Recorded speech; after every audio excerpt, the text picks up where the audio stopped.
ये है news story, सब पर नजर, सबकी खबर। नमस्कार, आपण पाहत आहात news story Wardha addition.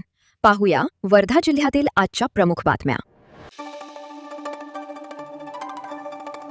Wardha जिल्ह्यातील हिंगणघाट शहरात पोलीस निरीक्षक अनिल राऊत यांच्या विरोधात गंभीर आरोपांची मालिका समोर येत आहे।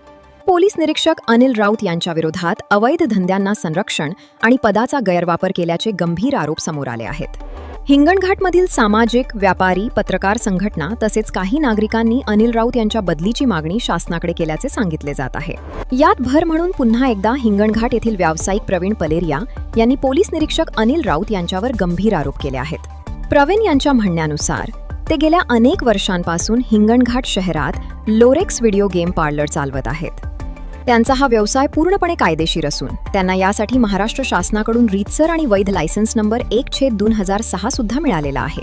एवढेच नव्हे तर या व्यवसायाच्या माध्यमातून ते नियमितपणे गव्हर्नमेंट टॅक्सेस आणि ड्युटीज शासनाकडे प्रामाणिकपणे जमा करतात। अशा प्रकारे नियमांचे पालन करून व्यवसाय करत असूनही त्यांना वारंवार अडथळ्यांचा सामना करावा लागत असल्याचा दावा करण्यात आला आहे। तसेच यापूर्वीही अनेकदा अशाच प्रकारची बेकायदेशीर कारवाई करण्यात आल्याचा सुद्धा त्यांनी आरोप केला आहे।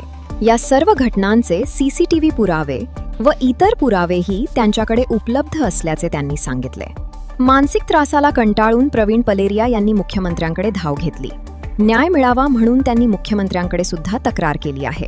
तसेच पोलीस अधीक्षक वर्धा, पोलीस महानिरीक्षक नागपूर विभाग, माननीय उच्च न्यायालय, मानवाधिकार आयोग व लोकायुक्त यांच्याकडेही ते न्यायाची मागणी करत आहेत। प्रवीण यांनी या प्रकरणाची निष्पक्ष चौकशी करून त्यांना न्याय मिळावा अशी मागणी केली आहे। तसेच भविष्यात असा त्रास होऊ नये यासाठी न्याय व संरक्षण देण्याचीही त्यांनी विनंती केली आहे।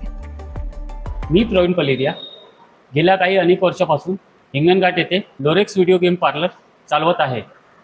हा व्यवसाय मी पूर्णपणे कायदेशीररित्याने चालवत असून माझ्याकडे हे बघा, सर्व आवश्यक असलेले कागदपत्रे, लायसन्स रिन्यू झालेले, शासनाने दिलेले प्रिमायसेस लायसन्स आणि जे आम्ही गव्हर्नमेंट टॅक्स भरतो त्याच्या पावत्या शासनाच्या त्या पूर्ण भरलेल्या आहेत महिन्याच्या।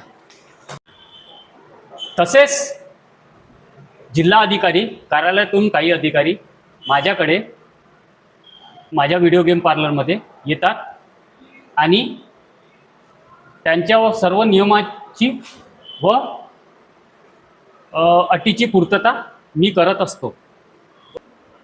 याशिवाय माझ्या दुकानात CCTVs लागलेली आहे। यासाठी की इथे काही गैरकृत्य प्रकरण झालेलं नाही पाहिजे म्हणून।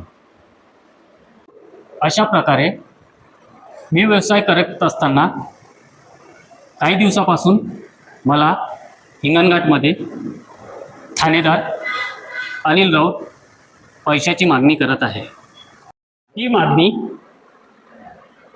पूर्ण न केल्यामुळे माझ्यावर कारवाई करण्यात आली, बेकायदेशीर कारवाई करण्यात आली आणि CCTV फुटेज माझ्याजवळ आहे। त्यामुळे या प्रकरणाची निष्पक्ष चौकशी व्हावी आणि मी माननीय मुख्यमंत्री सरांकडे ही तक्रार दिलेली आहे।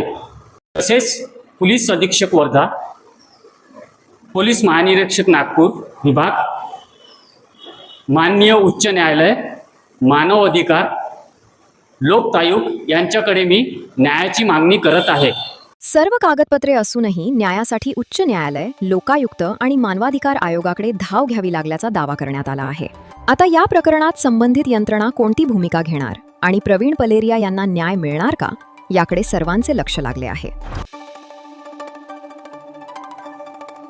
पुलगाव शहरात सततच्या पावसाच्या पार्श्वभूमीवर नगरपरिषद प्रशासनाने प्रमुख नाल्यांची पाहणी करून पाण्याचा निचरा सुरळीत ठेवण्याच्या सूचना दिल्या। पुलगाव शहरात सुरू असलेल्या सततच्या पावसाच्या पार्श्वभूमीवर नागरिकांना त्रास होऊ नये म्हणून नगर परिषद प्रशासनाने प्रमुख नाल्यांची पाहणी केली। नगर परिषद उपाध्यक्ष दीपक आहुजा, स्वच्छता अधिकारी लोखंडे आणि स्वच्छता निरीक्षक वानखेडे यांनी नाल्यांतील अडथळे तातडीने दूर करून पाण्याचा निचरा सुरळीत ठेवण्याच्या सूचना दिल्या. तसेच पावसाळ्यात कोणत्याही आपत्कालीन परिस्थितीसाठी प्रशासनाला सतर्क राहण्याचे निर्देश देण्यात आले. वर्धा शहरात कचरा गाडी चालकांच्या मनमानीमुळे नागरिकांच्या आरोग्याचा प्रश्न निर्माण झाला असून कडक कारवाईची मागणी करण्यात आली आहे. वर्धा शहरात कचरा गाड्यांमधून क्षमतेपेक्षा जास्त कचरा वाहून नेल्यामुळे रस्त्यावर कचरा सांडत असून सर्वत्र दुर्गंधी पसरली आहे. पावसाळ्यात यामुळे डेंग्यू व मलेरिया सारख्या आजारांचा धोका वाढल्याची चिंता व्यक्त होत आहे. कचरा गाडी चालकांच्या मनमानी विरोधात शिवसेना जिल्हाप्रमुख मिलन गांधी आणि स्थानिक नागरिकांनी वर्धा नगरपालिका व परिवहन विभागाकडे तातडीने कडक कारवाईची मागणी केली. वर्धा शहरात जखमी बेवारस वृद्धाला उपचारासाठी 3 तास प्रतीक्षा करावी लागल्यानं सरकारी रुग्णालयाच्या कारभारावर प्रश्नचिन्ह उपस्थित झाले आहे.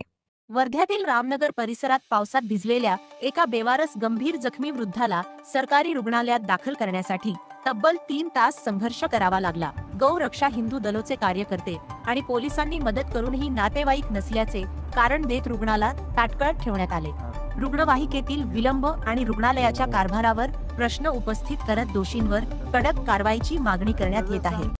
ये व्यक्ति रामनगर के पोतर बगीचे के पास में जख्मी हालत में पड़ा हुआ था. 2 दिनों से बारिश में भीग रहा है. ये व्यक्ति को चलना तक के नहीं हो रहा है और पुलिस डिपार्टमेंट की मदद से इस व्यक्ति को सरकारी दवाखाने में एडमिट करने के लिए लेके आए. तो सरकारी दवाखाने के अधिकारी लोग पूछते हैं कि ये व्यक्ति हमने नागपुर रेफर किए थे और 2 दिन पहले ये वहाँ से भाग गए. ये व्यक्ति को चलना नहीं हो रहा है और सरकारी दवाखाने के डॉक्टर बोल रहे हैं कि ये दवाखाने से भाग गया है. सरकारी दवाखाने के अधिकारी लोग अपना पल्ला झाड़ देते हैं. इनके ऊपर में सख्त कार्रवाई होना चाहिए और ऐसे अधिकारियों को तो निलंबित करना चाहिए.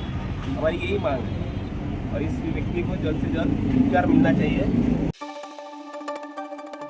वर्धा शहरात समृद्धी महामार्गावर इथेनॉलने भरलेला टँकर उलटल्यानंतर पुलगाव सीएडीच्या तत्पर कारवाईमुळे मोठा अनर्थ टळला. पुलगाव इंटरचेंज जवळ समृद्धी महामार्गावर इथेनॉलने भरलेला टँकर उलटल्याने मोठा स्फोट होण्याचा धोका निर्माण झाला होता. माहिती मिळताच पुलगाव सीएडीच्या रेस्क्यू टीमने घटनास्थळी धाव घेत टँकरवर पाण्याचा फवारा मारून परिस्थिती नियंत्रणात क्रेनच्या मदतीने टँकर सुरक्षितपणे सरळ करण्यात आला. त्यामुळे मोठी दुर्घटना टळली. या धाडसी कामगिरीबद्दल जिल्हाधिकारी आणि पोलीस अधीक्षकांनी सीएडी पुलगाव टीमचे कौतुक केले. वर्धा जिल्ह्यातील अशाच ताज्या बातम्यांसाठी पाहत रहा न्यूज स्टोरी. व्हिडिओ आवडला असेल तर लाईक करा, कमेंट करा आणि चॅनलला सबस्क्राईब करून बेल आयकॉन दाबायला विसरू नका. धन्यवाद.